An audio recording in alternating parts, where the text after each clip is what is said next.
Thank you for that. That was awesome. Welcome everyone. This is Washira John, and I want to welcome you to yet another awesome and wonderful PPL session. Today we are going to dive into introduction to decision trees, ensemble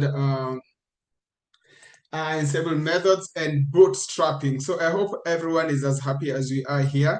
And even as you can hear the song that we have just played, that means you all should have a lot of psych when you are getting into this. Yeah, so today we are still going to have our very own, one of the best technical mentors that we have here at the ALX, none other than Buhari Shehu. You know, I always tell him, like, whenever I see him presenting within his Tony Stark lab, it gives me that vibe of we are living in the machine learning era. Yeah, so your host will be none other than Buhari Shehu, a data scientist and a technical mentor here at the ALX.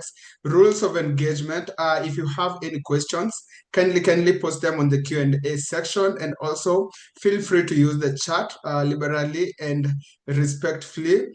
The last one, but not least, listen, learn, and engage.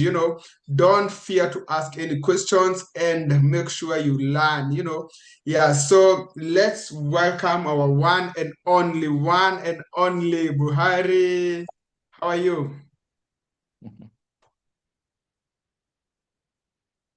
All right, all right. Thank you, John. Thank you, everyone, for participating. And I'm happy to be with you today.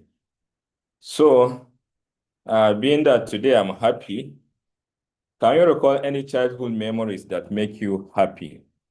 So, I want to know in the chat any of your childhood memory that makes you happy. Can you recall that? Please let us know in the chat before we dive straight in.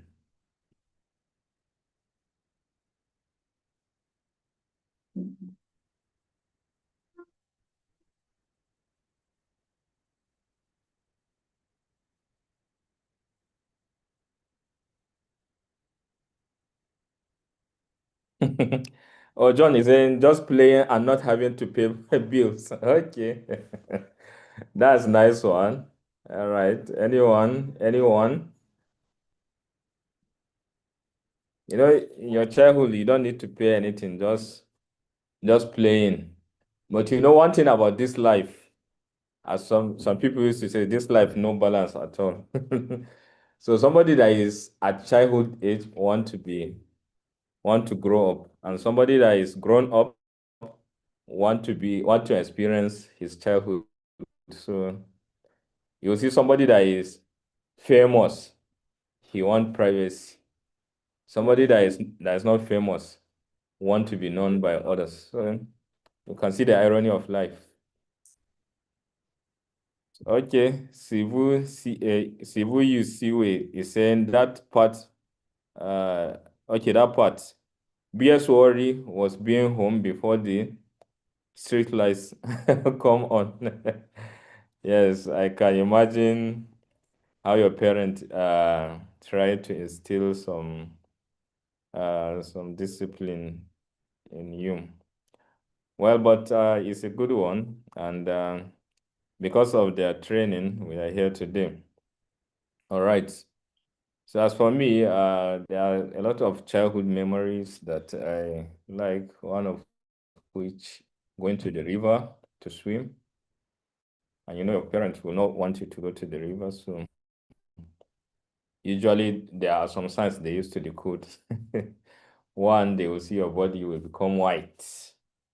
Then the second one, your eyes will turn red. So what we used to do, we used to go with pomade. The moment we finish swimming, we just rub it on our body so that so that they don't get to know that. But our eyes used to give us away, so we can't help that. All right.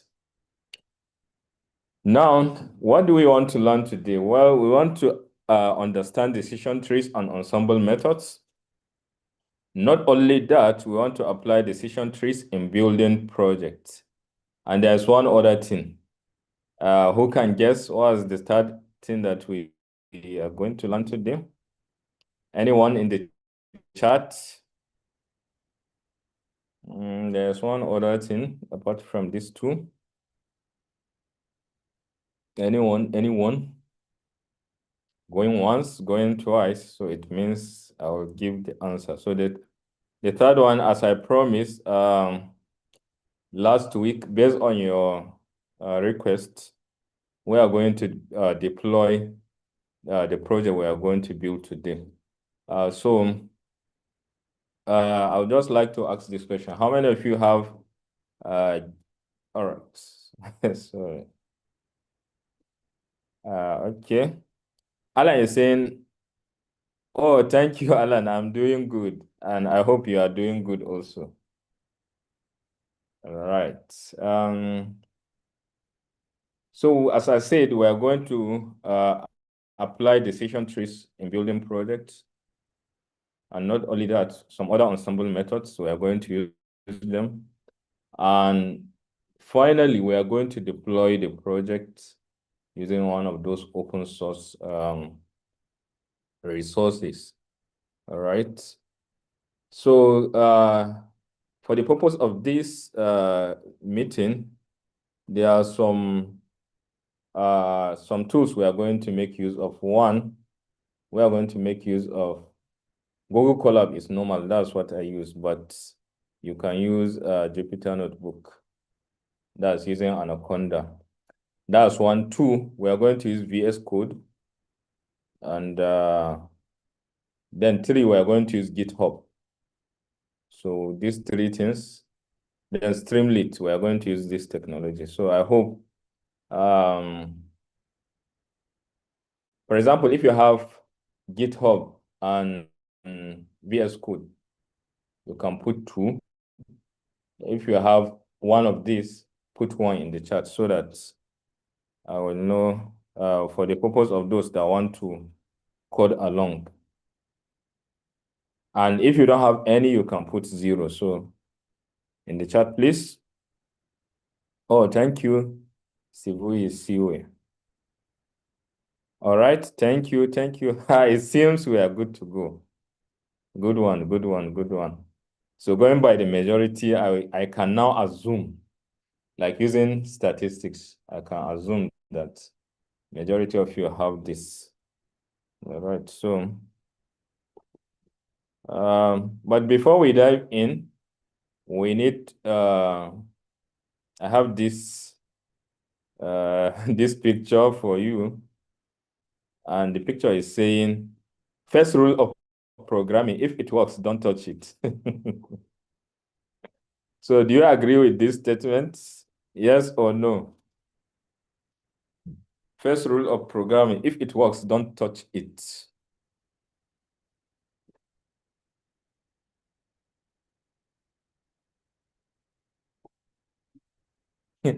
Adil is saying agree. Okay. Daniel is saying agree. Okay. Anyone? Teresha is saying agree. Okay. Oh, 100%. Okay. All right. So to me, I would not like to believe in this 100%. Why? Because you got, by me looking at this, you know that this is luck or chance, right? Like the water, instead of the water to pass here, the water is based on accidents, the water is passing here. But it will still reach its destination. Now, the only problem is when there is a little instability, everything will break. All right. So because of that, oh, Juliet is saying no. Daniel is saying, what if I touch it and it starts misbehaving? Okay. Juliet is saying, how wouldn't you touch it? Okay. So reason why we shouldn't agree with that. Well, for example, if you are a novice in the field, yes, you can follow this rule. But if you understand the logic behind the code, then definitely you need to fix it, right? So when you are writing code, the question is that it's not only is the code working, but are you using the right code? So by right code, one, is the code optimal? Just imagine for Netflix, by code being optimal, meaning can it compile on time and give you the result you want, maybe in a split of second. So this is a differentiating factor. Why? Because, for example, if a code will take like, you have one code that will take like 1 second to compile, and you have another code that will take like 24 hours to compile. Which one will you choose? Definitely the answer is the one that would take 1 second to compile, provided they will do the same thing. Let me give you an example of this. A business case, like in the case of Netflix, for example, if they want to recommend a movie to you, so assuming the engine, the prediction engine, will have to take like 24 hours before giving you results. And you have another, let's say, ALX Flix. That one will just take 1 second to give you results, the prediction. Which one will you choose? Definitely you are going to choose ALX Flix, right? So then it is telling you that working alone is not the only thing that you should look after. And if working alone is not the only thing that you should look after, then trying to learn the why behind the code is very important. So why am I saying this? So sometimes when we are explaining this theoretical aspect of the project, some people used to be bored that we should just go and build the project. So the problem is if you just jump to building, then you miss the chance of getting the logic, right? So it's just like when you want to build a house. So somebody can be meticulous, right? He will give the house design to an architect, he will do design, then maybe a civil engineer will come and supervise the construction and the project. All right. So, and another one might decide to say, after all, building is building now. Let's just sketch it on ground and do it. So at the end of the day, the one that is not properly designed and built stand the risk of collapsing, right? Whereas the one that is properly designed and built has little chance of collapsing, right? So that's why the theoretical aspect is very important. But I would like to know your thoughts. Should we go over the theoretical aspects, or we should just jump into the project?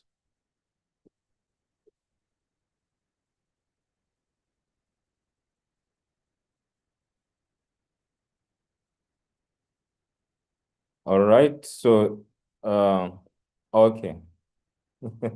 Okay, so I think the two of you, Evelyn and Sibu, will represent others. All right.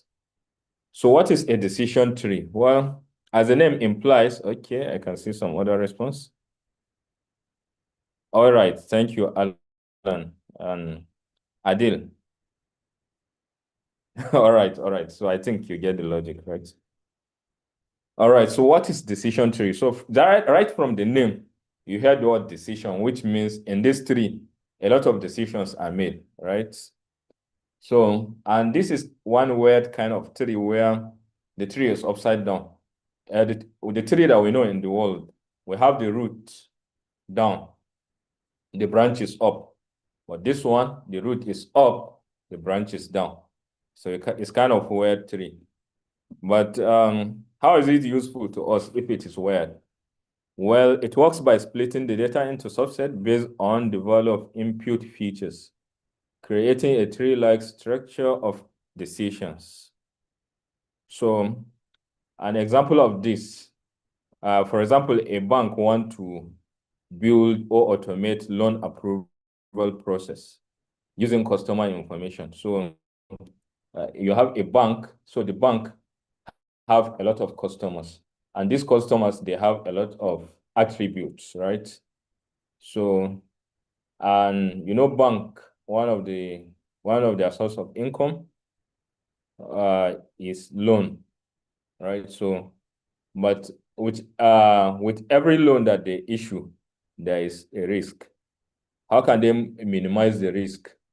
So they can build a system that can help them do that. So they can use a decision tree for that. So suppose in this bank, you have age, you have employment status, and savings amount of your customers. And you want to use this attribute of your customers to classify them whether you should issue loan to them or not. So one good thing about decision tree is you can use it in regression, and you can also use it in classification. So for the most part of this demo, I'm going to use the classification part because it is more concrete than the regression part, but the logic is the same.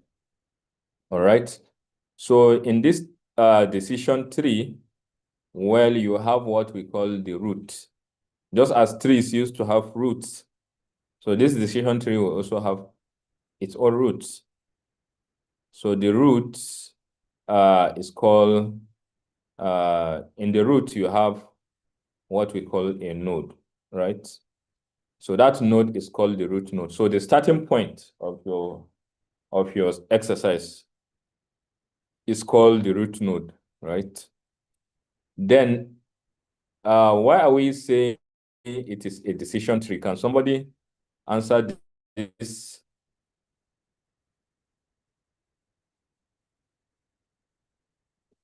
Why are we saying it is a decision tree?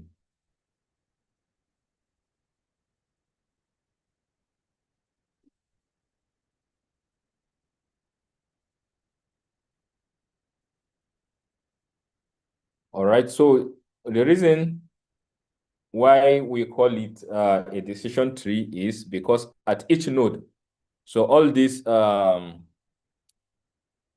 rectangles, rounded rectangles, they are called nodes. All right, so this is a root node. This is another node called decision node, right? Then the node that it is at the end is called the leaf. All right. Oh, I can see some. Adel is saying there are root branches and not a leaf. Okay.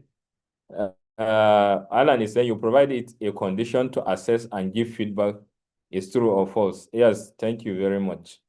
It is illustrating a series of decisions and potential outcomes. Exactly, perfect.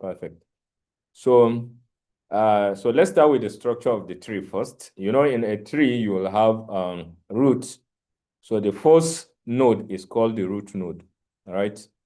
Then you have another node here. Then in a tree, you have leaf. So this, then this is the leaf. So the final output, the final prediction is called the leaf. Now, right. Now, why are we calling it decision tree? Because at each node, like root node, decision node, you make a decision. And what is the decision? So you ask a question. For example, if you are starting with age, is age greater than or equal to 30? If the answer to this question is yes, so we will divide the data into two. First part will go this side, the second part will go the other side. If the answer is yes, go to my left. If the answer is no, go to my right. So what happens to the number of observations? Number of observations will be smaller, right? Then, now the output of this node is called the age. So like this yes is called the age of this part. So what is between node and node is called the age, right? So the age is that branch that connects one node to the other. So if in one of the edge is yes, then we can ask the next question. And the next question is, what is the savings of this customer? So is his saving greater than 50,000? If yes, then we can give him, or we can approve his loan application, because we know that in banks you need collateral, so at least there is something that the bank can hold on to.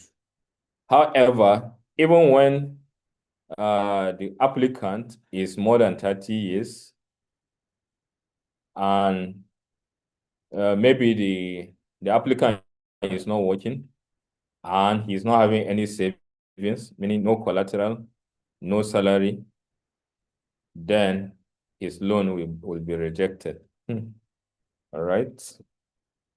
And then that's the first part. So you can see at this point, decision is made whether to give loan to the customer or deprive him of the loan. All right. Oh, Alan is saying, please zoom in your screen. I'm struggling to see clearly. Okay. Well, I think this is but are all of you experiencing this? Because this is the maximum it can be, because I'm on what? On slideshow. Oh, even Daniel? Okay, so let me stop sharing and reshare again. Oh, John is saying he's using laptop. Okay, Sivu, you see where he's saying fine on their side.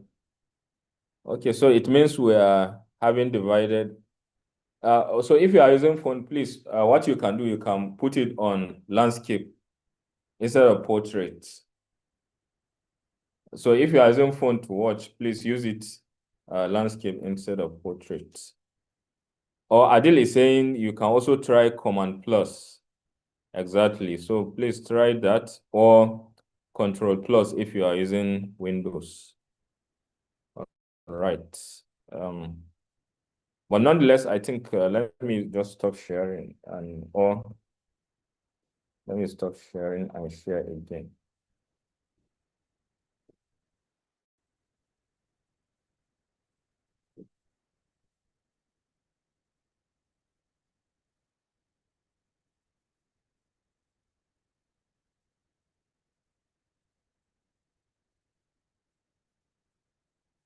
All right. So before that, I can see one question is saying age or age. Okay.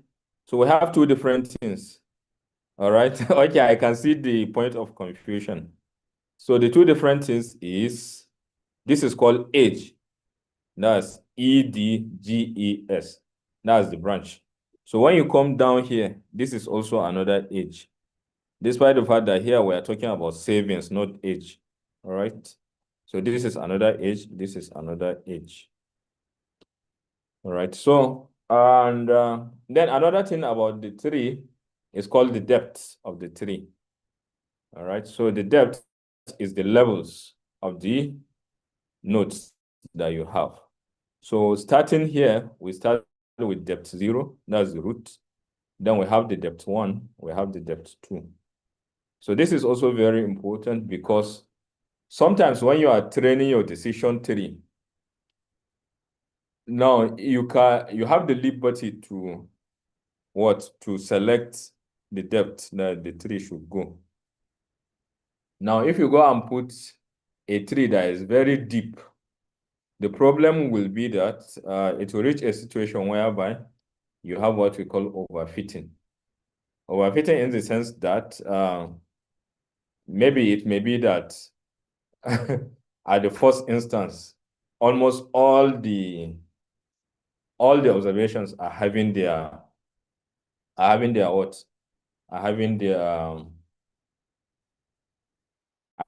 are producing one output.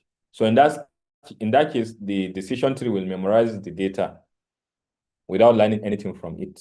Just like some of you were saying, if you don't get the logic, you just memorize, you don't learn, right? So how do you ensure that the model is not memorizing, rather it's learning?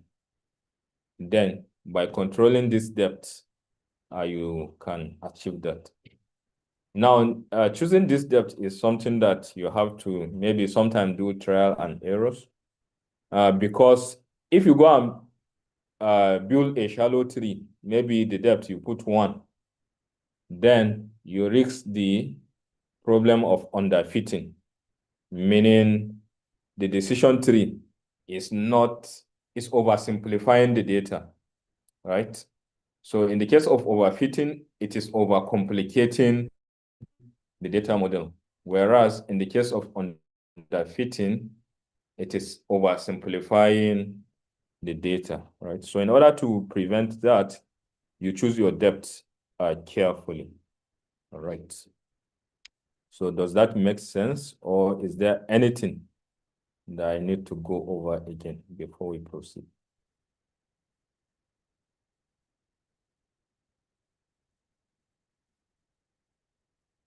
All right, they used to say silence means approval, so your silence. Okay, I can see your response. All right, thank you, Daniel. Now we can move ahead. All right, so just another example. For example, we have heart risks. That's the risk of a patient getting or an individual getting heart attack. So maybe in the hospital, they will ask you of your age, and sometimes you will see a beam balance to measure your weight.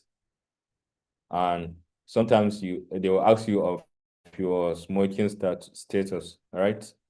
So all this, they can form attribute of your health. So for example, we want to determine the risks of a patient getting heart attack. Well, we can ask his age. Is his age less than 18? If yes, what about his weight? Is his weight less than 60 kg? Yes.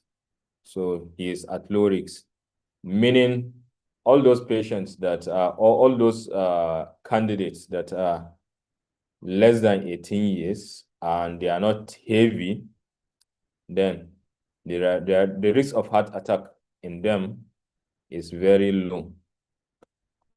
However, you can have somebody that is a teenager, but is heavy. Then in that case, despite the fact that he's teenager, he stand the risk of getting heart attack. So if he's less than 18 years and his weight is is greater than 60 kg, that man or that individual needs medical intervention, right?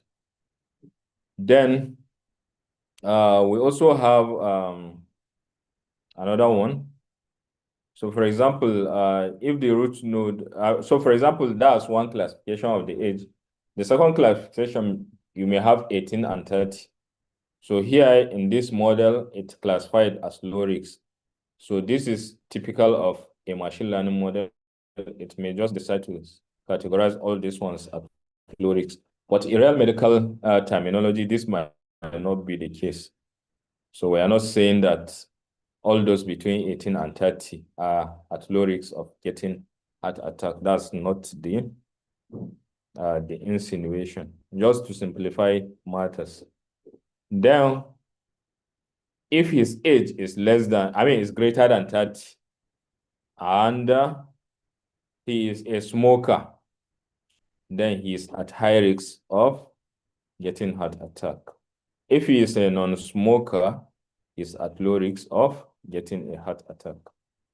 So you can see smoking, as one medical personnel is saying that in their medical school, whenever they ask them what are the risk factor of a given disease, so if they don't know the answer, they will put smoking because smoking used to appear in as a risk factor in almost all the diseases that you know.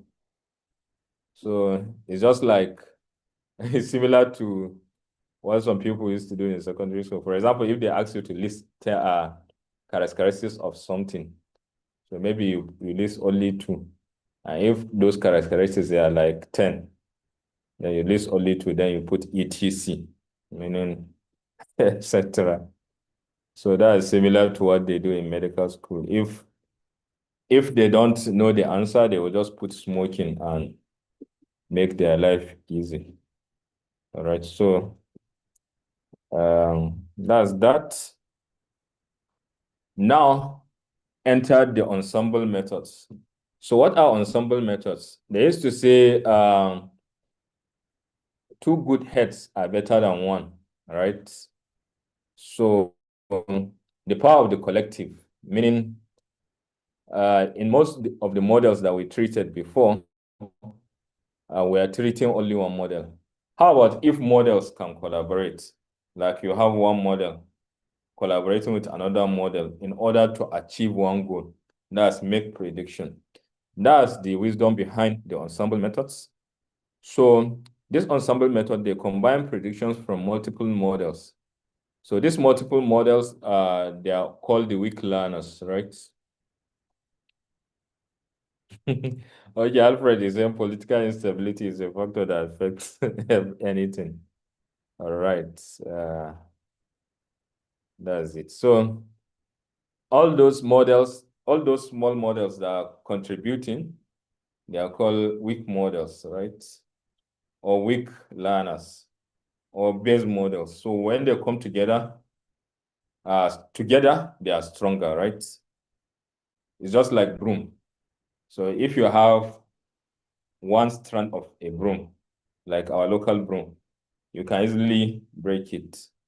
But when multiple strands of brooms are in one place, if you try to break it, it will be harder. So one individual stick of or strand of broom is weak. So weak plus weak plus weak plus weak. You get something that is strong. All right. So that's why it's also good for you to learn in communities. And ALX has given you that community to learn, so that you should learn in ensemble methods rather than learning alone. All right. So these models, they collaborate to produce final prediction that is generally more robust, accurate, and reliable than any individual model. Although I say that you should learn in collaboration, but you should assess yourself individually. Don't collaborate in answering the questions, because when you come for your interview, that collaboration will not be there, right? So at least we're trying to build you for the future. Now, these ensemble methods, you can classify them into two. One is homogeneous, the other one is heterogeneous. So in the case of homogeneous, you have the same models, rather dividing the task, all right? In the case of heterogeneous method, you have different type of models trying to do the task. So what do I mean by this? For example, in the hospital setting, you may have like 5 doctors, right? So if you meet those 5 doctors, maybe they specialize in the same domain or in the same discipline. So if you meet any one of them, trying to diagnose what is disturbing you, maybe the first doctor says it's malaria, the second doctor says it's malaria, the third one said it's malaria. Then the fourth one said it's malaria, but the fifth one said it's typhoid. So in that case, we go with the majority, that's malaria. So in this case, all the doctors, they are similar to one another, right? So they are homogeneous. Now you may have a situation whereby the doctor maybe is saying it's malaria. The medical lab guy is saying it's malaria. Then maybe the radiologist is also saying it's malaria. Although I don't think they use X-ray to to determine malaria, but just example. So like these ones, they are of different disciplines, right? So this one is the example of heterogeneous ensemble method, where you have different specialties trying to predict the outcome. Now, an example of this homogeneous ensemble method, we have the bagging, which we are going to discuss further shortly. Also have the boosting, and we have the stacking. All right, so what is bagging? Well, in the case of bagging, it combines predictions in parallel from identical models trained on different bootstraps, subset of data to reduce variance and prevent overfitting. So example of this is random forest. So remember, there is that statement that used to say a tree cannot make a forest. So if you want to have a forest, you need a bunch of trees, right? So because of this, when you have a lot of decision trees coming together, they will give you what we call a random forest. So you have decision tree, which is similar to another decision tree, which is similar to another decision tree, coming together to give you prediction. So many decision trees will give you a random forest, right? All right, so let me ask this question. What do you understand by the word bootstrap? Can anybody help us? What do you understand by the word bootstrap?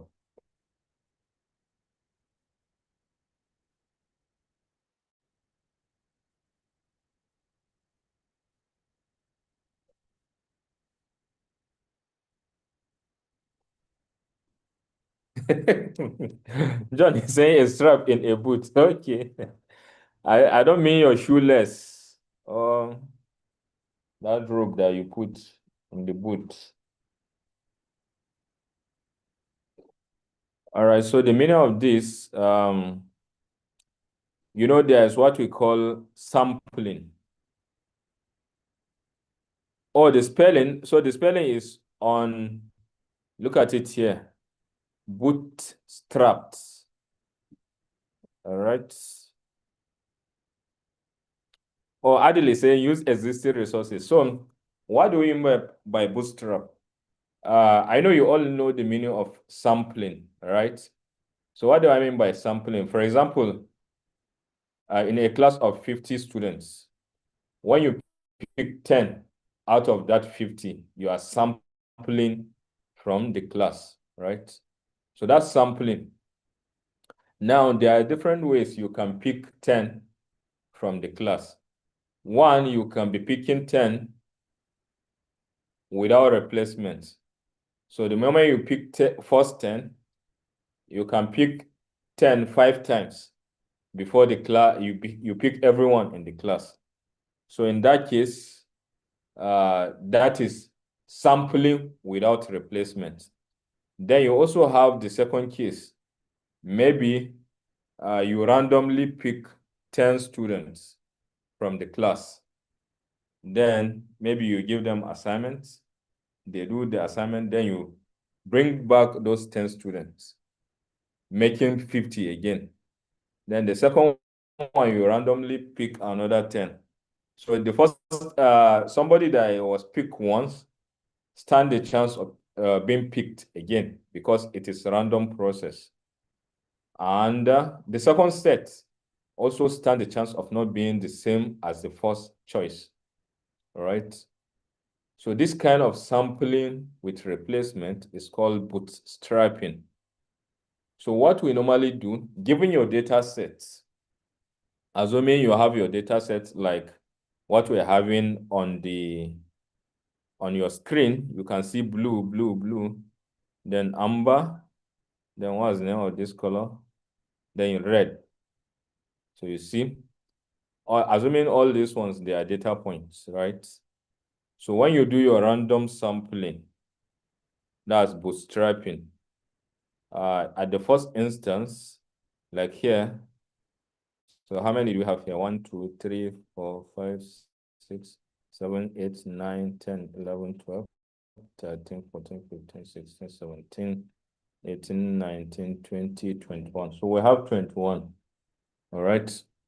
So here, let's see how many do we have? 1, 2, 3, 4, 5, 6, 7, 8, 9, 10. So you see, out of 21, we are picking only 10 data points. So this 10 data point that we pick, now we apply them to a decision tree. So model 1 is one decision tree. So when we apply them to a decision tree, this decision tree is going to give results. So we keep the results from model 1, we keep it one side, right? Then we come for this second sample, that's for the second decision tree, it will also randomly sample from this. After this one have replaced back those data point that it borrowed. So what do we mean by replacements? Like here you can see, so let's take blue for instance. So here, how many blues do we have? 1, 2, 3, 4, 5, 6. Okay, blue will not be a good example. So let me take red, for instance. 1, 2, 3, 4. All right, so you see we have only 4. So now you see in the sample 1, we are picking 1, 2. We pick 2 red. In sample 2, you can imagine we are picking 3 reds. So assuming it's without replacement, then it means when this sample 1 pick these 2, sample 2 will only see another 2 to pick from. But you can see sample 2 is picking up to 3. All right. So you can even see sample N is picking up to 3 again. So which means after this one, pick the data, it will train, then it will return it back. Then sample 2 will also do the same. Sample 3 will do the same. And all these things, they are happening parallel, meaning this one is doing his work, the second one is doing his own, and the third one is doing their own. Now, when they finish their predictions, model 1, so suppose model 1 predicted 1 in the case of regression, model 2 predicted 2, and model N predicted 3. Now, in order to get the final verdict, we add these 3 outputs and find their average, right? So we find the average of these 3 outputs, because we know our average is how we summarize our data. So getting that average, so that average will be the final prediction, all right? That's in the case of regression, where we are dealing with where we are dealing with numbers. But in the case of classification, where you are dealing with categories, if model 1 said it is goat, model 2 said it is goat, and model N said it is cat. So here we do what we call majority voting. So in the majority voting, the majority carry the goat, right? So in this case, their final output will be the goat instead of the other one, because that's the majority. All right. All right. Thank you, Julius, and thank you, Daniel, for your input. So this is ensemble method in essence. So why is it called bargain? Well, so in the first instance, we do what we call bootstrapping. So this is where you get the B, and here you do the aggregation. So that's where you get the bargain, right? So this plus this is called bargain, right? So not like your school bag, rather bootstrapping and aggregating. So the aggregating is when you take the mode in the case of classification, or when you take the mean in the case of regression. So that's the aggregation. Or I should ask, is that clear before we proceed?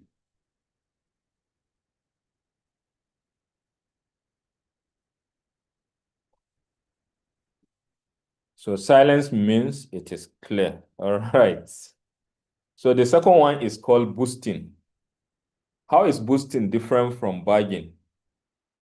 Well, it is a sequential ensemble method where each model focuses on correcting the errors of its predecessor. aiming to reduce bias and build a strong predictor from weak learners. So here, in the case of bargain, we say each of the smaller models or each of the weaker models will pick a subset of the data. However, in the case of boosting, each of the models will pick everything from the data. However, model one, the output of model one is going to feed into the input of model two. And the output of model two is going to feed into the input of model M.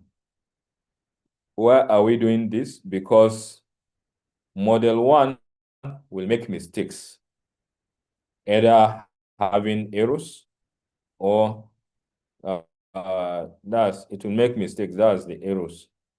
So when model one finish training, the model will already know that, okay, the model is erroneous in this place, because when you are doing your machine learning model, you are passing in the future with the answers.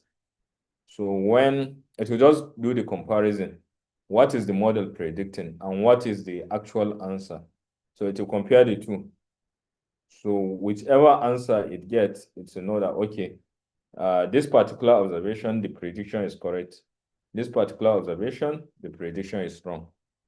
So for all those wrong predictions, it will boost them.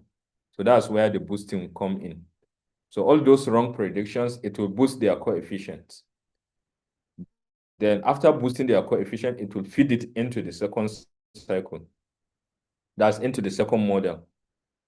Now, by boosting those coefficients of the erroneous predictions, the model will perform better. That's this second model will have less error than model one.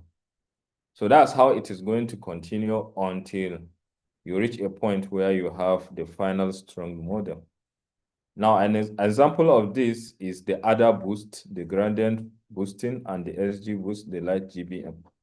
So for those of you that are doing competitions or those that will do competitions in the future, this boosting model is very powerful. And as a matter of fact, that's one of the winning models. So if you want to make yourself the winner, just try to see how you can tweak this so that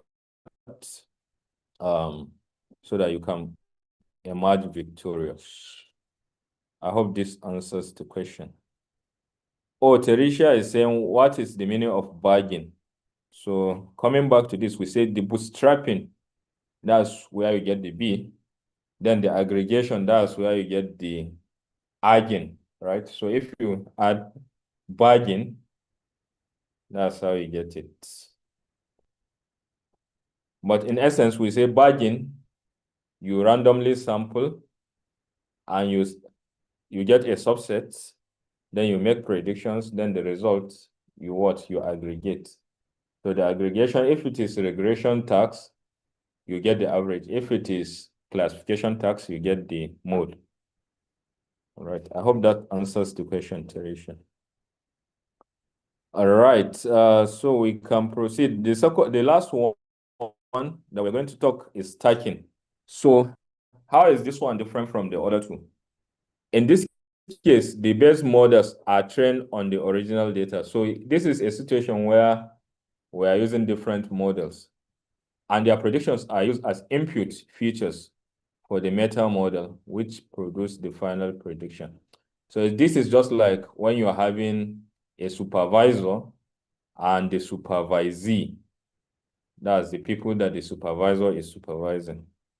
So for example, if they bring one case, so the supervisee, if they give their own predictions, or let me say, like in the case of George, so before he pass his own verdict, he will wait for the lawyers to bring their input, to bring their arguments, right?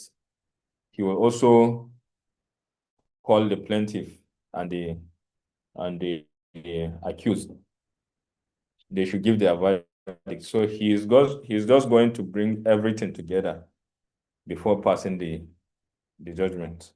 So the smaller models, they are like the lawyers and the plaintiffs and the accused. Then the meta model, that's the judge. So after model 1 did its prediction, it will pass it to the judge. Model 2 will do its prediction, passes to the judge. Model 3 will do its prediction, passes to the judge. And the judge will make the final prediction. And that will form the final output. And in this case, well, model 1 is not the same thing as model 2, which is not the same thing as model 3. So here you can use logistic regression as your model 1. Model 2 can be random forest. Model K can be gradient boosting. And their prediction is passed to a meta model or the meta learner. And this one you can put like logistic regression. That will give the final verdict. Oh, Sivu, you see, we say, can you give a real world example? So the real world example is what I give. For example, in the court, right? So you have the witness, you have the lawyer, you have the plaintiff, you have the accused, and you have the judge. So in the court, it's only the judge that can give the verdict, right? So now all these people that I mentioned, they are going to give their own evidence, their own facts that will help the judge to give the final verdict. All right. So the plaintiff, the accused, and the prosecutor, the lawyer, the witness, they are similar to logistic. So logistic regression 1 can be a lawyer. Random forest can be the accused. Gradient boosting can be the plaintiff, right? So the lawyer will give his own prediction of what happened. The accused will give his own prediction.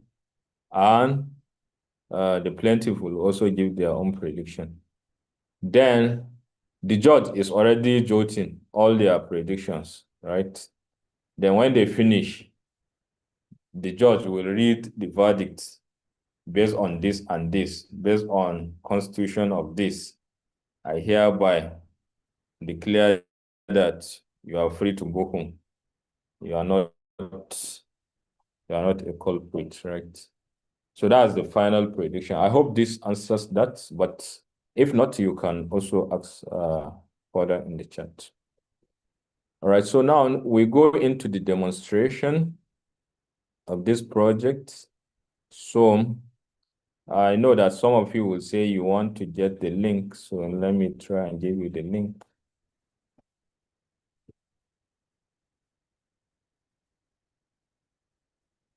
All right, thank you, Sivu, you see way for thanking me.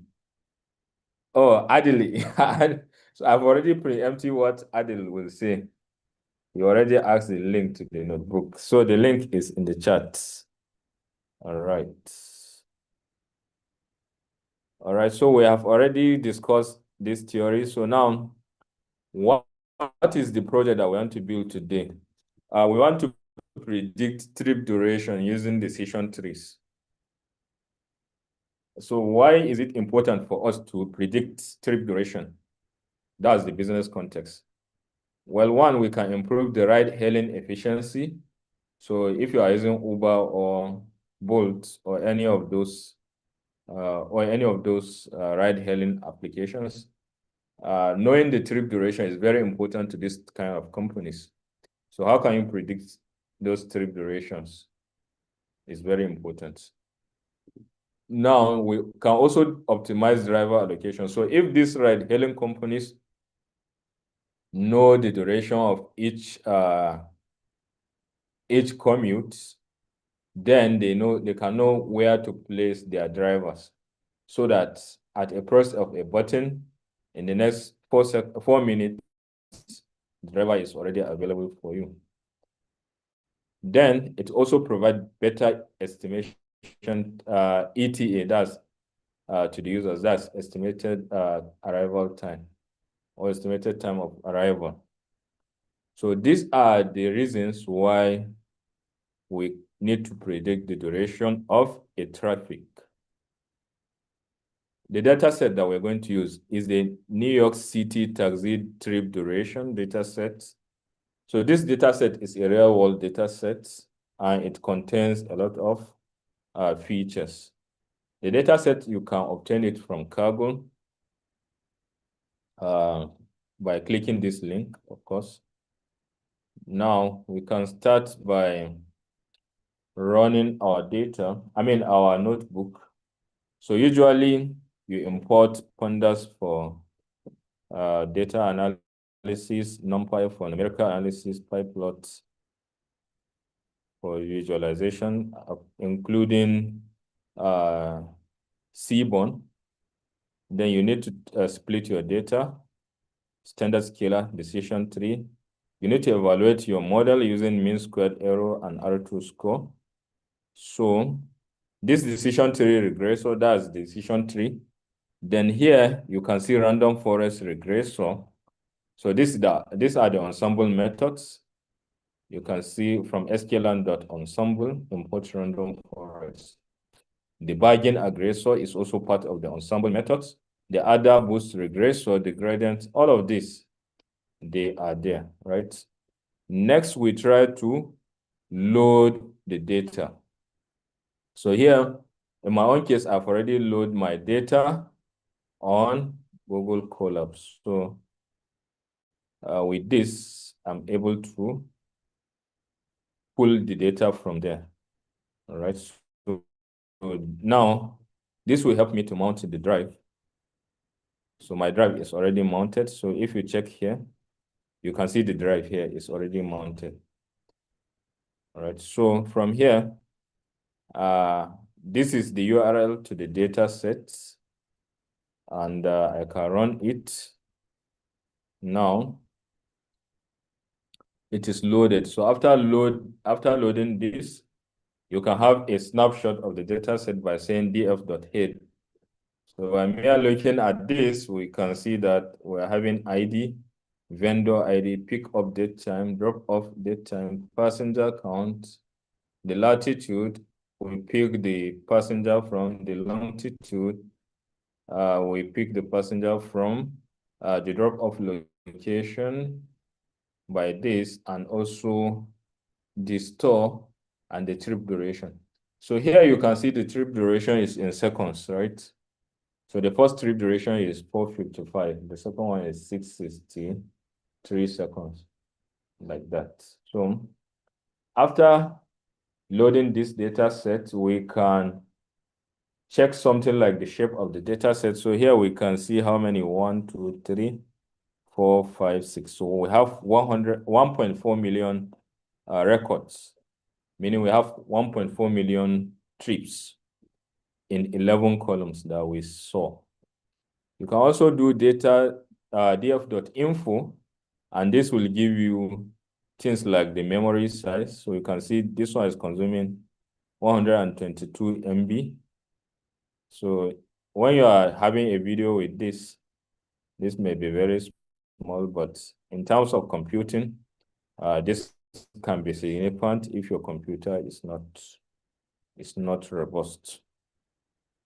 So by mere looking at this, we can extract some insight. One of the insights is, well, no nulls. So we don't have null values because why am I saying that? If you can see the number of entries here, you can see all this one is telling you that you have the same non-null values. So no null values. That's one of the insights from this analysis.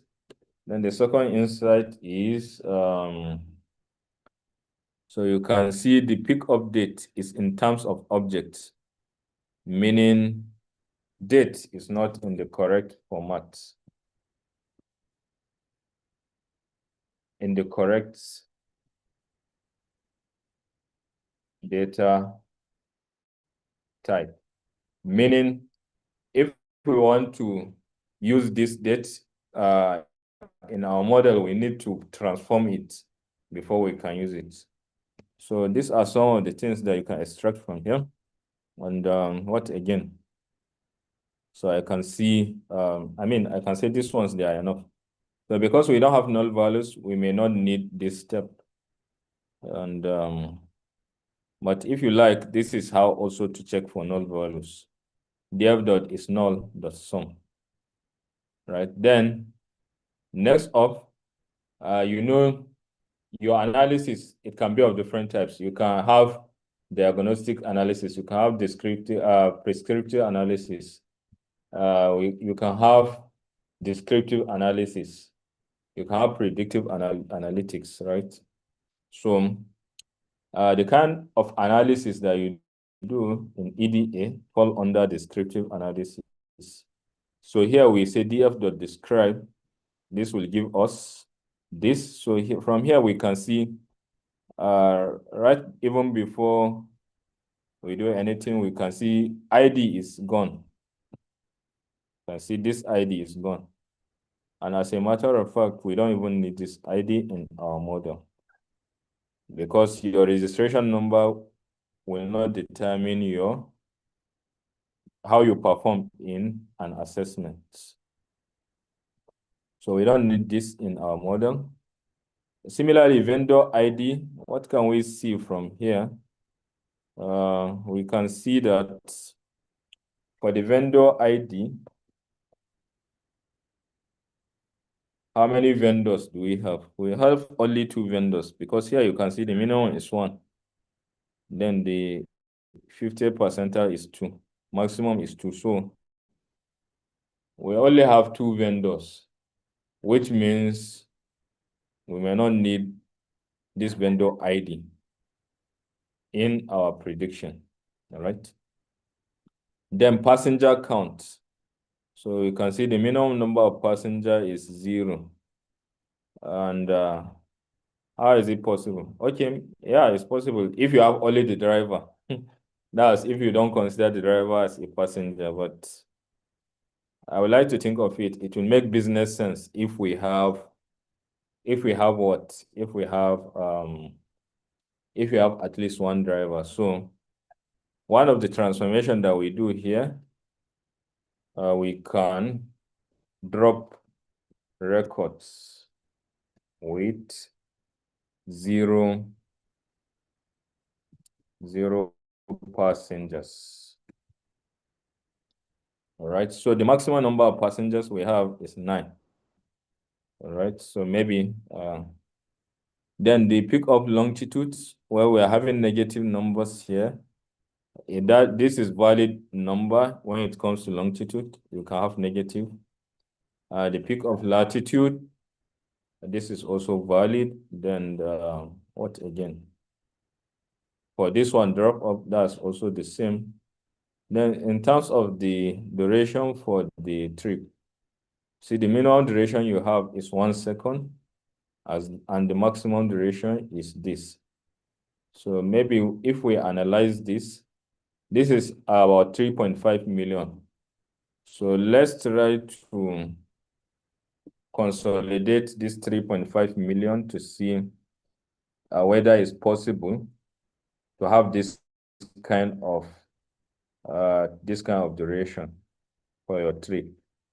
Maybe okay, let's see, 3.5 exponential 6 divided by so we want to convert from second to hours, or can we even convert to this? So let's convert to this. So first of all, we need to convert from second to minute, from minute to hours, from hours to days. So to convert to second, you say divide by 60 first, then divide by another 60 for converting to minutes. Then you divide by 24 because we have 24 hours in a day. So when we do this, we can see we're having 40 days. Is it possible to have, in New York, to have a trip with 40 days? Let me know in the chat, please. Is it possible to have one trip with 40 days?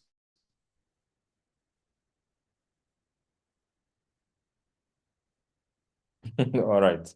So it's not possible, which means something is wrong somewhere. Or let me see one response. Or if you are inside an ark. Well, even if you are inside an ark, you cannot spend 40 days now. Because if you are inside an ark, so although I know those ones they used to carry their food, but in one city you spend 40 days. It's better you trek now. All right, so from here we can filter out all those outrageous durations and those durations that don't make sense. Like, how can you have a trip of 1 second? All right. So these are some of the insights we got from our EDA, right? And they are giving us the next step or the next action that we need to take. So we are data driven. So I told you that this vendor we're hardly having two. Can you also know that programmatically? So you can what?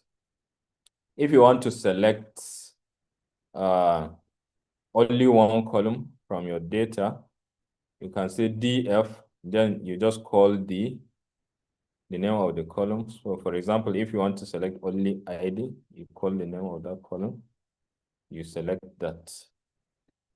All right, so here, if you select this, now we want to count the number of, that's the unique values in this. And they are also occurrence. So you can see we have only two values, 1 and 2. The first one is having this, and the second one is having this, which is telling you that the data set is somewhat balanced, right? But as I've also said, this vendor ID will not make much sense in our analysis. So we may need to drop the vendor ID. So one of the verdicts here is drop vendor ID and an ID also. All right. Then for trip duration, so we can, we have already seen this, so no need of repeating this. All right. So next issue that we might need to investigate in our EDA is to check for duplicates. So let's see whether our data is duplicated. And how do you check that? You say df, then you call duplicated, and you call the sum. So let me unpack it one after the other. When you say df duplicated, what this one will return is a Boolean value. If this row is duplicated, it will say true. Else, it will say false. So the first row is not duplicated. Similarly, the last row is not duplicated.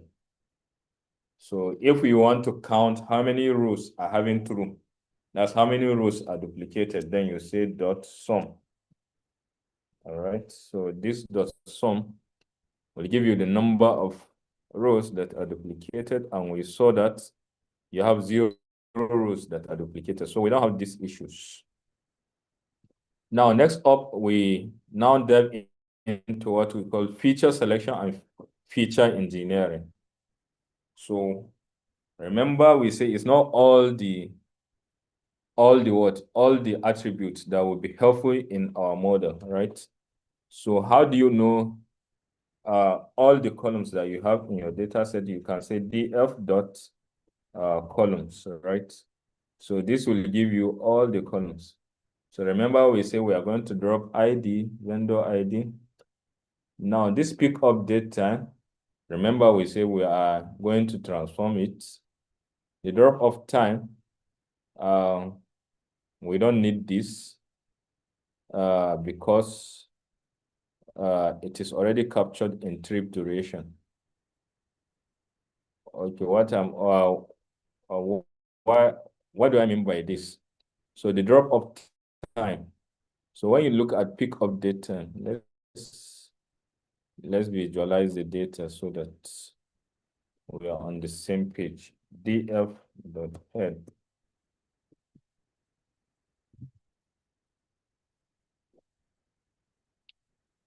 So you see, this is pick up date time. So here you are having date and you're also having time. So this is the drop off date time. So here you're also having date and you're having time. Now, if you say this, that's drop off time minus this, you are going to get what? You are going to get the trip duration. So I think instead of so because of that, it means we're only going to use one of this and leave this, the drop off time, because if you put this and this, you will have an issue of multi-collinearity, and that is what we want to avoid, because our own prediction is already carrying that information.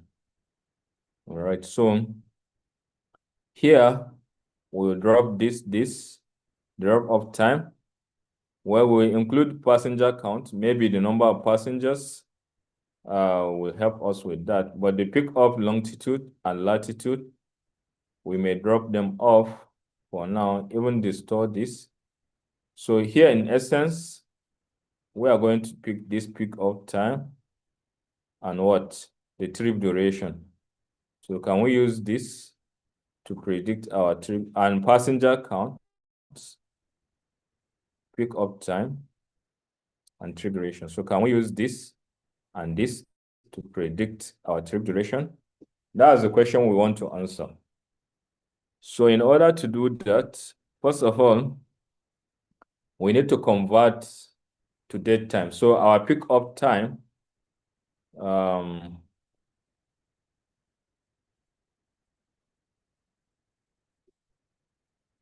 is this.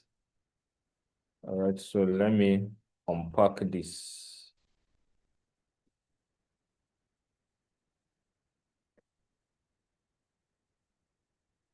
So here, what do we mean by this? This is like selecting. Here, when you do something like this, you see we have already picked our date time. So this date time, that is what we want to modify so that pandas will recognize it as date time. And when pandas is able to recognize the data type as date time, then we can apply all those calculations that are valid for date time. All those functions will work. Now, here, we need to convert this to date time. And how do we do that? To do that, you say PD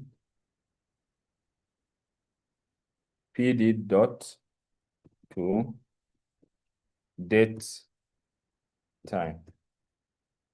So now this will convert our column into date time.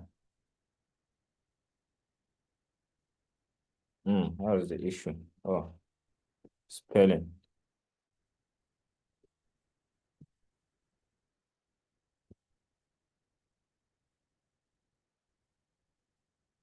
So now you see, now this is in date time, right? Unlike here that it is in the object form. So having done that, now if you still check your data frame, your df.info, let's check. When you check this, you still see that your pick of date time is still object, which means this thing that we do didn't affect that. So how do you override what is already in our data frame? So to override that, you can assign this same column to this. So this will override that. And now when you check for the second time, remember here we are seeing object. But when we check for the second time, you can see now it is date time. So this is how you override that. So after we have done this, then next thing, when you look at your data frame as it is, df.head,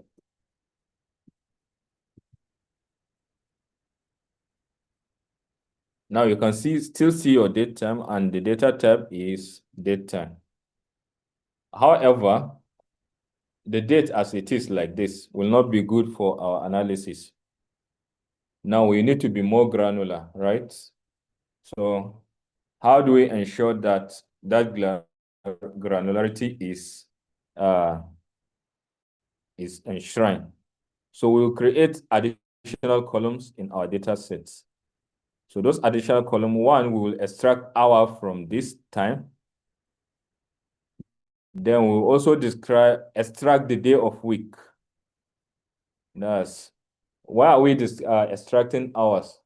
Because your trip duration, the hour that you take to board the flight or the vehicle will determine how fast you reach. If you board the vehicle at 2 a.m., you will reach faster than somebody that board it at 3 p.m. in Lagos Island. All right. So if you are in Lagos, for example, if you board it at 2 a.m., the delay will not be as much as somebody that bought it at 8 a.m., right? So it means the hour of the day is a determining factor because of the traffic congestion. Then the day of the week also. So you also believe with me that it's not all days that are equal. So some days are having more traffic than others. So if I may ask, the weekend and weekdays, which one have more traffic?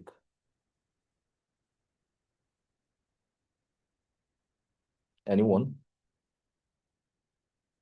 Oh, Busolo is saying weekday. Okay.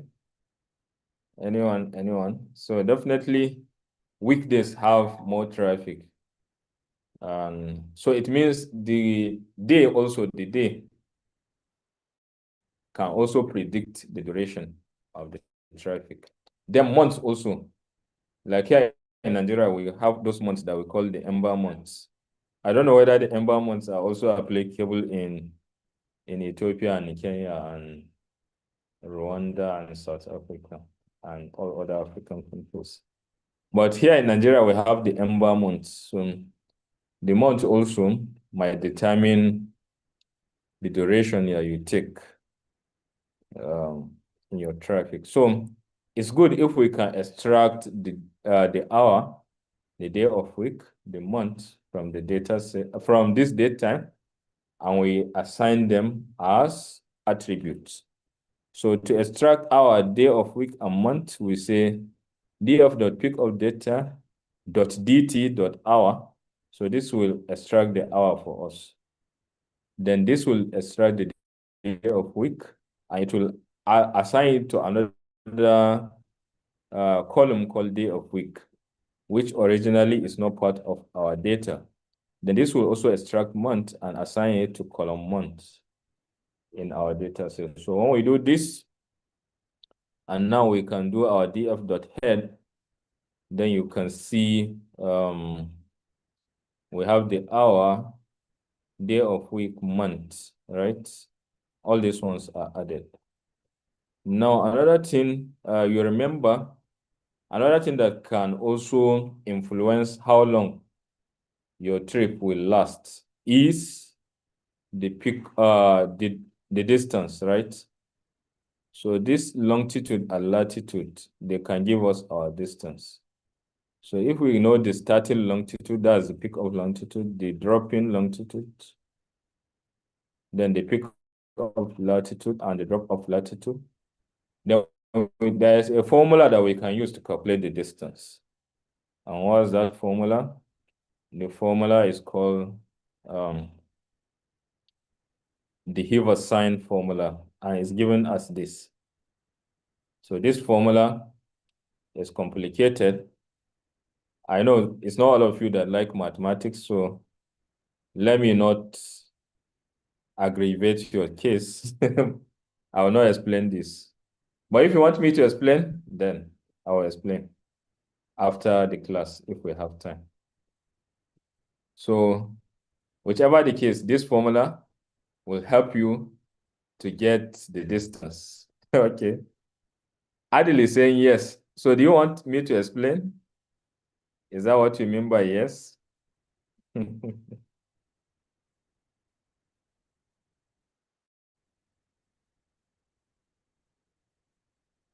Oh, I should explain. Oh, okay, so I will explain after everything. That's if we have the time. But how can we code up this formula? So I will also not explain this. Okay, I think I can explain this. So, for example, here we get lat 1 and lat 2, long 1 and long 2. So the formula will take latitude 1 and latitude 2. It will also take longitude 1 and longitude 2. Now, here in the formula, you can see you have R. So this R stands for the radius of the Earth. So the radius of the Earth is something that is constant. So the R is given as 6,371 kilometers. All right. Then, what again? So this longitude and latitude, they are in degrees. 73 degrees, 40 degrees, and the rest of that. But we need to convert them in radians, right? So how do you convert degrees to radians? Well, here you can say latitude 1, longitude 1, latitude 2, longitude 2. Then you say np.radians. You can use the map function. So this map function, what it does, it will take a list, then apply that function to all elements of that list. All right. So what do I mean by this? Let me give an example. So if you have a list of, let's say, so if you have a function, like let's say def, the function is double, it's called double. So it will take a number A and it will double it for you and return back the results.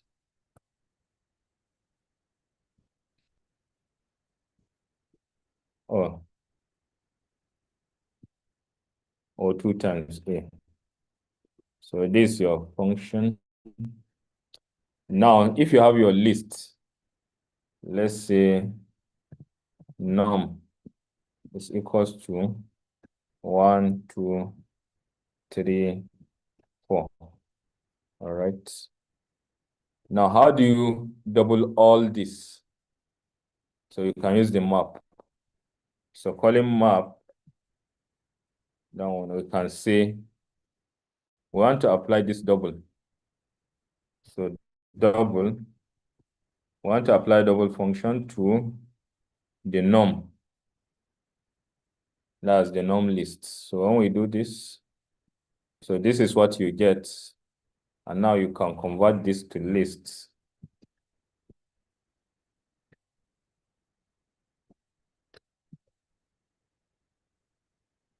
So you see, double of 2, double of 1, I mean, is 2, double of 4, 2, I mean, is 4, double of 3 is 6, double of this. So that's similar to what is happening here. Now we want to convert this latitude to radians, this one to radians, this one to radians, this one to radians. And it is np.radians that can help us achieve that. And when we do that, we will still assign them to lat, this and this and that. So the difference of the latitude, you say latitude 2 minus latitude 1. So that's similar to what is happening here. Latitude 2 minus latitude 1, right? And Then we also have longitude 2 minus longitude 1. So somebody asked me to explain. I think I'm explaining along with the code. So this is longitude 2 minus longitude 1. All right, so, and then you can take that. Then from here, you can now code up this formula.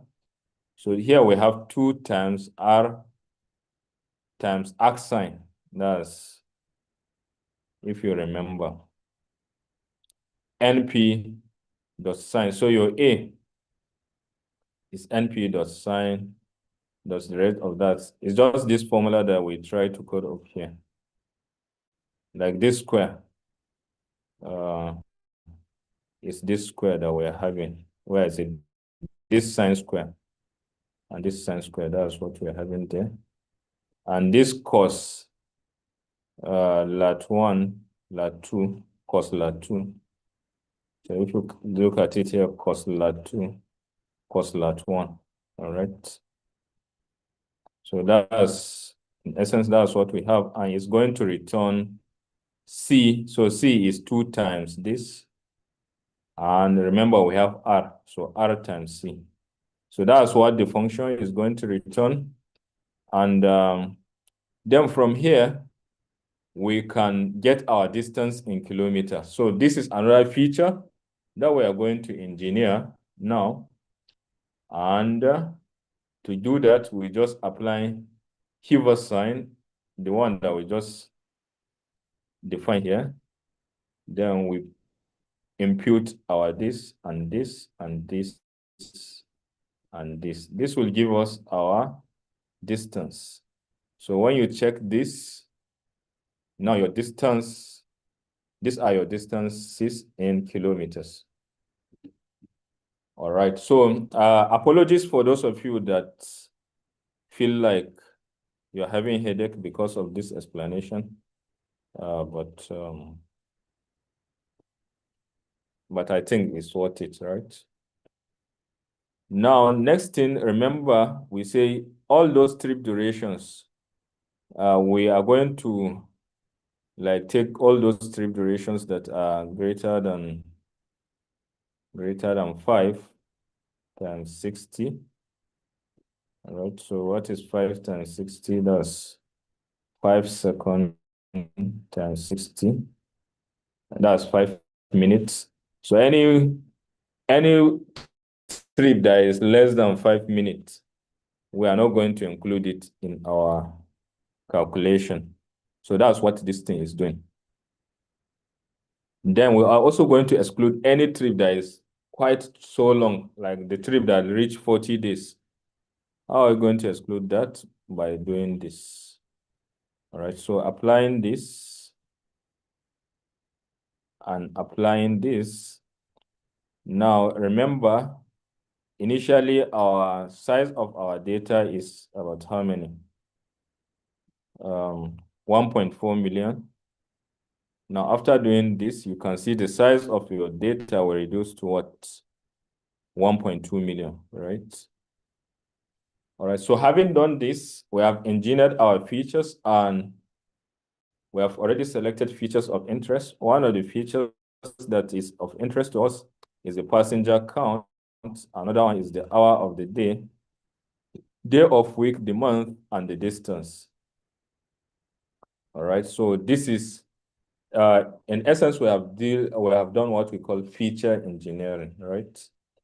So the features of interest, they are this, and we can use these features to select our features for the model. And our Y will now be the trip duration. Those are the answers. So now having done this, we can go ahead and do our train test splits. Then the next model that we want to do is the what? The decision tree. So here for this, we are going to call the decision tree regressor. And the maximum depth we are choosing is 8. So you remember that depth I was talking about, the depth of the tree. So where I was telling you that you need to choose a number that is reasonable. Don't go and choose 1,000. all right? Because in that case, it will overfit. Then the minimum sample split, here we say 10, and the random state is called 4, all right? You can choose any number as your random state. So our model, now we have initialized our model. Then the next thing that we can do is to do the training. So here we say model.fit, we pass X train and Y train to it. And when you do that, what do you get? You get your train model. And from there, so now we can see our model is already trained. Now we can use our model to make prediction. In order to make prediction, we say model.predict X test. So now our Y pred is our predicted values. Now we can check the veracity of this by getting the RMSE and the R2 score. So we can see our model, that's the decision tree, is able to what? Explain like 66% of the variations in our data set. So 66%. Let me ask, is 66% good or bad? Or fair?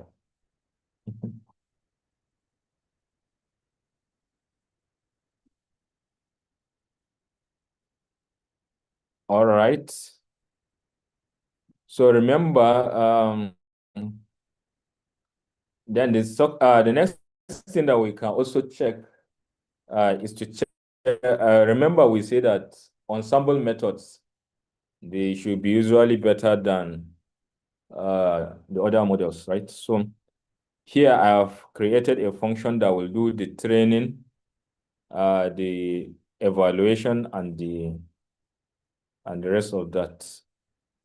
So this is the function. It's called train predict. So to this function, you pass a model, the X train, the Y train, the X test, the Y test, and the function will do the training for you.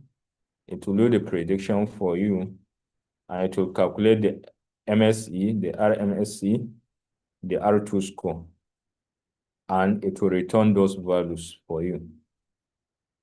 All right, so why are we having this function? Because next up, we are going to try all those ensemble methods to see which one is good. So here, remember, random forest is aggregating a lot of trees. So here, we initialize random forest. The number of estimators stands for the number of trees in the forest. So here we're having 100 trees that we want to train, which means we are going to have 100 samples, bootstrap samples, right? And the maximum depth of all those trees should not be more than 8. The random state can be 42. If you like, you can put any other random states. Now here, all I need to do is to call this function that I created to automate all this for me from here. From here down here, so that I don't need to be doing them one after the other. So on calling this, now you see this one is going to take more time, because imagine one tree. If one tree take 1 second, then 100 trees will take 100 seconds to give you the final verdict. So let's see the R2 score of this, whether it is less than or better than that of a single tree. So, sometimes, okay, let's see, before I give you the other scenario.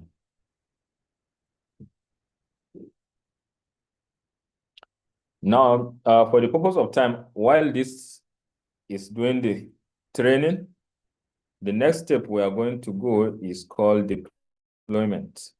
So here, using bagging, you can use bagging here, and you can use boosting here. So the code is there for you. You can also do stacking here. All right, so next step is called the deployment. All right, so you can see, where is it? Okay, up to now it is still training. So here, what are the steps that we need to take in our deployment? So there are some things that we should take note of. What are those things? Looking at this, like when you look at this wipe rate, that's the only thing we are going to deploy in our model. So all the training, all the feature selection, everything that we did, they are not going to be part of the model that we deploy. Why are we not deploying everything? Reason being that you can imagine what the time this guy is taking before it finish doing the prediction. So imagine if this is Netflix that you want to watch, and it is taking this time before it is giving you the recommendation. You'll just be tired and go for ALX flicks, right? So in order to avoid repeating the training, we just take the final step. Now, how do you take the final step? The model that we train, we are going to save the model. Then we take the saved model and deploy it. Am I making sense?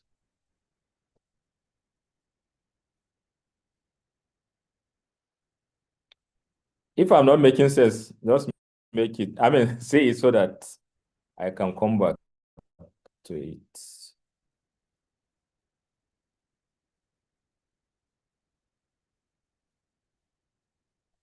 Oh, Adil have already gone step ahead called pickling. Yes. So we are going to do what we call pickling. That's saving the model. So pickling normally use it to what? To save Python structures. So how do we do the deployment?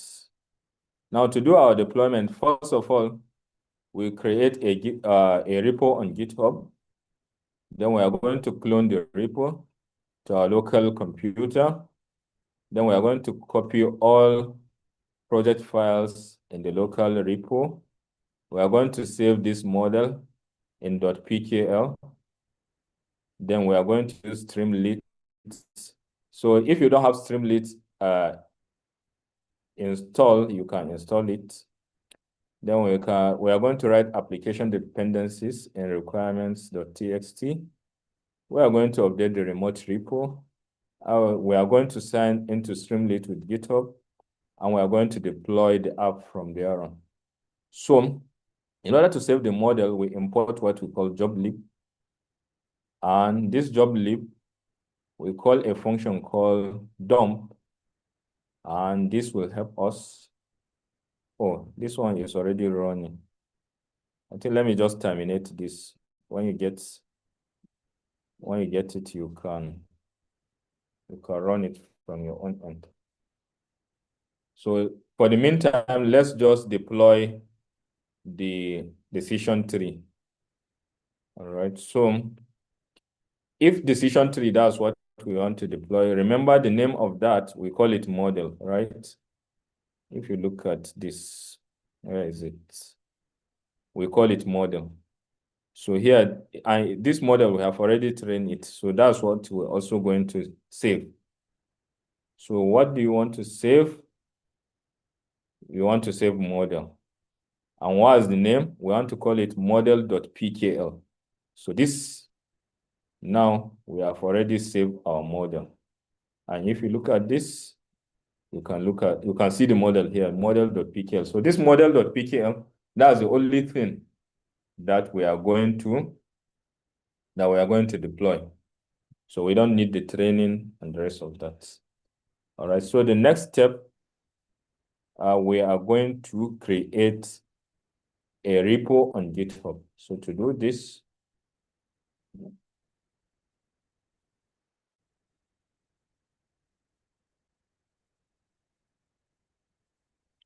Adil is saying how to run your Google Colab notebook in Jupyter.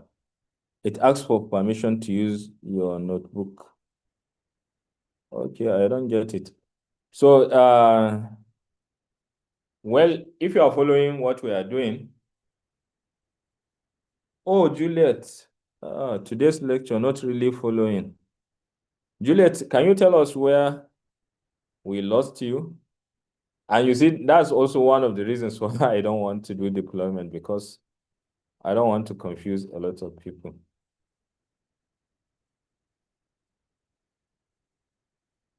Okay, so in the case of Adil, you can say from file, if you don't want to run it from GitHub, I mean from Google Colab, you can click file, then you can download it as IPYNB.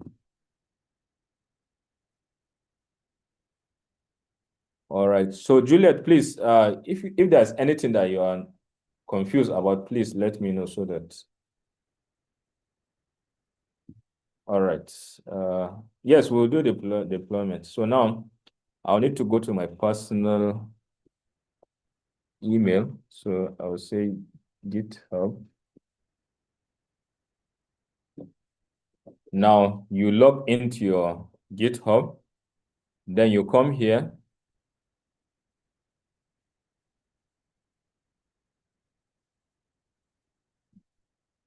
So you come here where you have this plus sign. Then you click this, and it is say new repository. Now we can give this repository name. So we can call it trip, and let me just leave it as trip. All right, so you can leave it as public, and you can add readme. Then you say create repository. Now we can see our repository is already created. Next up, you come here where it is saying code, then you click it, then you see this HTTPS, you click copy. So this thing that we just did now, the essence of doing that is to what? Is to clone the repository in our local environment. So to do that, I will need to launch the terminal. I'm using Mac, so we launch terminal. If you are using Windows, you launch your command prompts. So from here, I need to navigate to where I want to save this repo that I created in GitHub. So here I can create a folder which I can call trip app. Then I do right click, then I will say option. I'm using Mac, but in Windows you can copy path by right clicking. So here, this terminal that I open, I'll come here and say, how I wish this time would allow us to do that. Okay, let me be fast. I will say CD, that's change directory to this trip app. So we are already in this directory. All right. So a folder is called directory. So now this this URL that I copied, I will now come to my GitHub.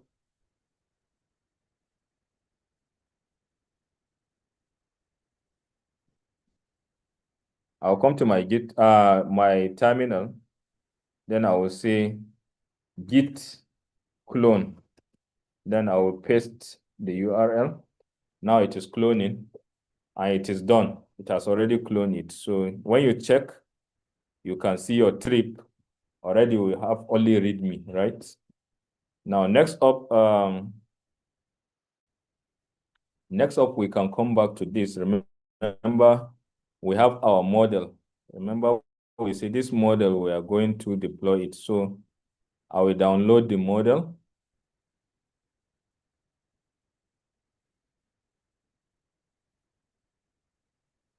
now, meanwhile, okay, now the model is already downloaded. I'll come to my downloads.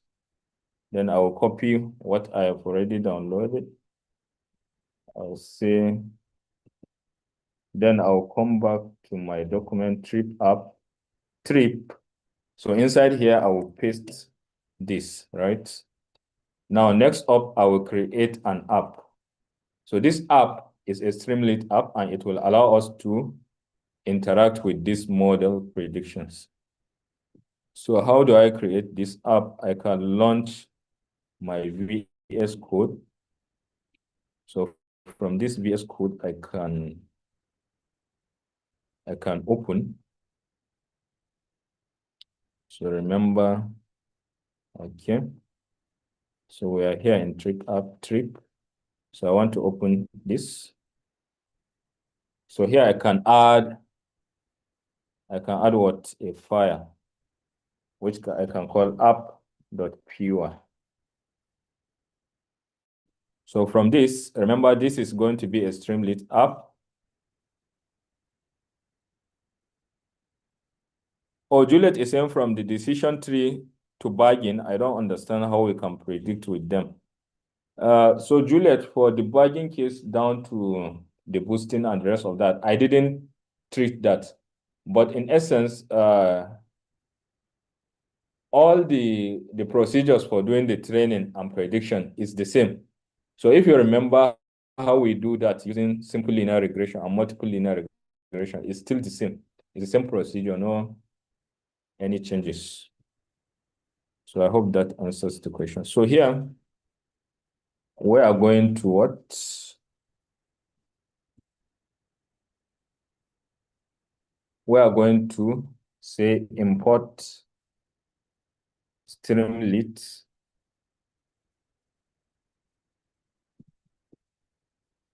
as st.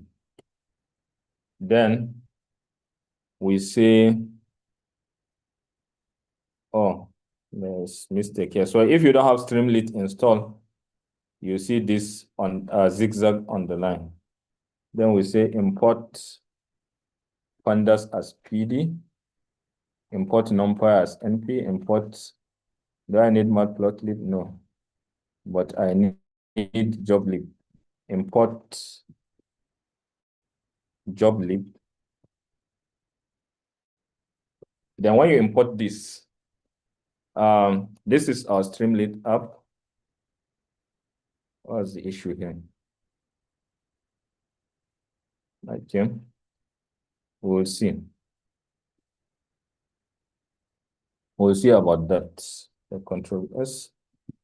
Now, the first thing in your Streamlit, you can do st.title. So here we are having trip duration app, trip prediction app. So that's the title of our what? Then you save it. Then from here,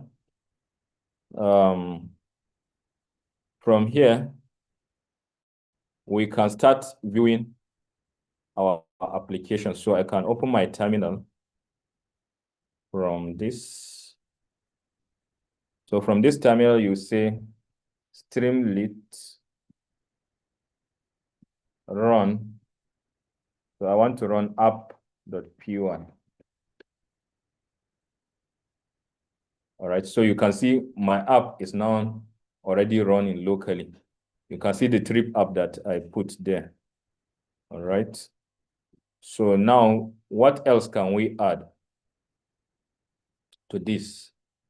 So we can add, to this, we can add what? Different things. So remember these features, where are they? Usually the learner will give, the person that wants to interact with the app will give these features. And the model will now make the prediction. So let me put them down here. So I can say, first of all, I need to load the train model. So to do that, I will say model is equals to joblib.load. I remember the name is model.pkl, right? All right, so after loading this, I will create my input fields. First of all, I will create passenger counts, and the number of passengers is actually number. All right, so I will say number.input passenger count. That's the name I should see in the app. The minimum number of passengers should be 1. We don't want a situation whereby the number of passengers are more than 1. So with this, I can save, then come back to my app, rerun the app. Oh, I didn't close something. So the maximum value, remember we saw 9 the other time, so we don't want them to be more than 9. All right. Rerun this. So you can see passenger count. Okay, you can see the passenger count here. It's either 1. Can we have 0? Enter. See, value must be more than 1 or equal to 1. Can we have 10? No, it must be less than or equals to 10. So these are the numbers. And for these numbers, we need to collect them in passenger count. Then from there, we also have the hour. Then we have the day of week. And for the day of week, this one, they are also in form of numbers. So this is not select box. Actually, it's number inputs. So the minimum number of, Sunday will be 0 and Saturday will be 6, right? So that's day of week. Then we also have the month, and we also have the distance in kilometer, all right? So I can comment this out. So our minimum distance, let's just start from, okay, okay, we can leave the 0.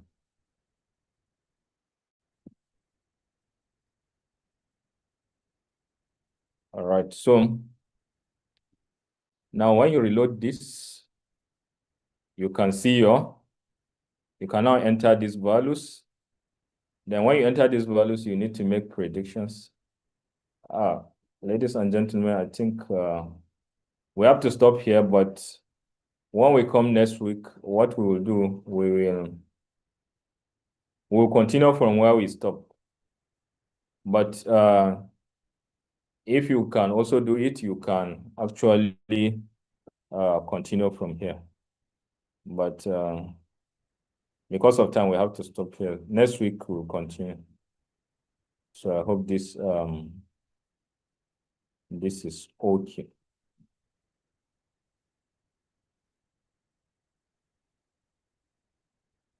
All right, so coming back for the project portfolio showcase, when you click this, it will land you to how you can build your projects and share it with employers so that you can make your life easy. Then from here, for the question and answers, I think we have answered that. Then for the poll, so let's launch the poll. Yes, thank you. Oh, somebody say I should I should share the repo link. Okay, let me do that. But because of time, let's launch the poll and see.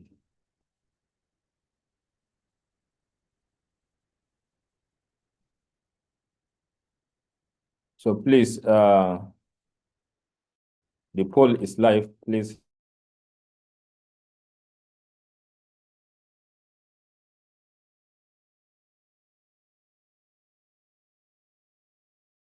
the repo link.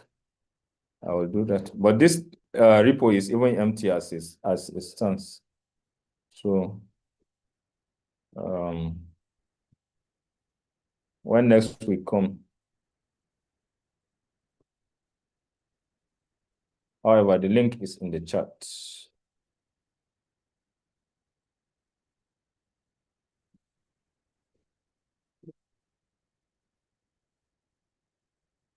Okay, meanwhile, yes, thank you for thanking me. Now, meanwhile, that's the poll. I don't know, is John in the call? Or should okay. John is here.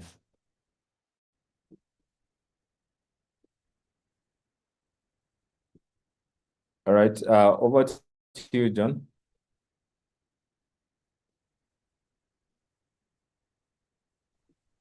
Okay, I think John. Okay, okay, go ahead. Okay, thank you, thank you. We really do appreciate that. And even as we go on, I hope you guys are going on filling in the poll. We really need to see this feedback because this is what will help us to make sure that we make our next PPL sessions to be great and to help the other learners who will be joining us. Yeah, so for the next steps, okay, before we get to the next steps, let us talk about the learning and technical support. We have the Ask the ALX data team. That is, this is the eHub community space where you can ask any program content related question. Also, we have Fresh Desk. This is where you go to, this is your go-to space for all program support. This is whereby in case you have any issues with payment, just anything that is not working for you, kindly always go into Fresh Desk and raise a ticket. We also have Answer Base. This is the channel specifically dedicated for you to ask and get answers to complex content questions. So if you have some codes that are trying to not go well, so kindly always go to answer base. And now we go to the next part whereby we are going to talk about the next steps. Next slide. Yeah, for the next steps, as you always know, your deadline is next week for this week.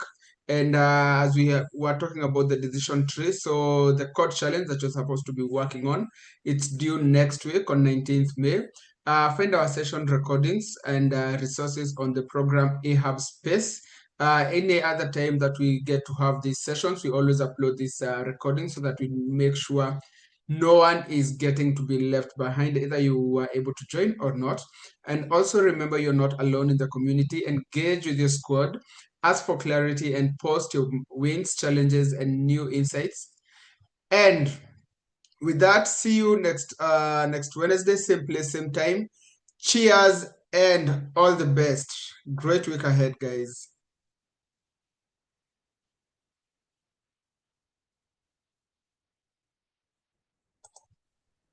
I guess the music don't want to play. Uh, I think we can just sing to them a good song, even as we end up. Okay, then I'll hand over the mic to you to sing for them. My voice will just make sure everybody is going off.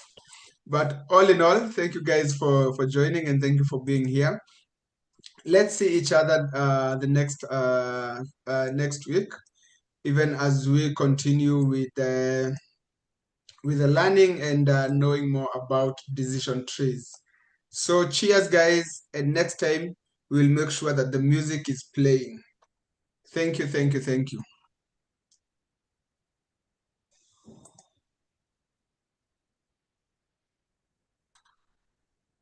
Oh, I can even see Adebon is singing that. Thank you all. All right, goodbye. Thank you. Thank you all. Buhari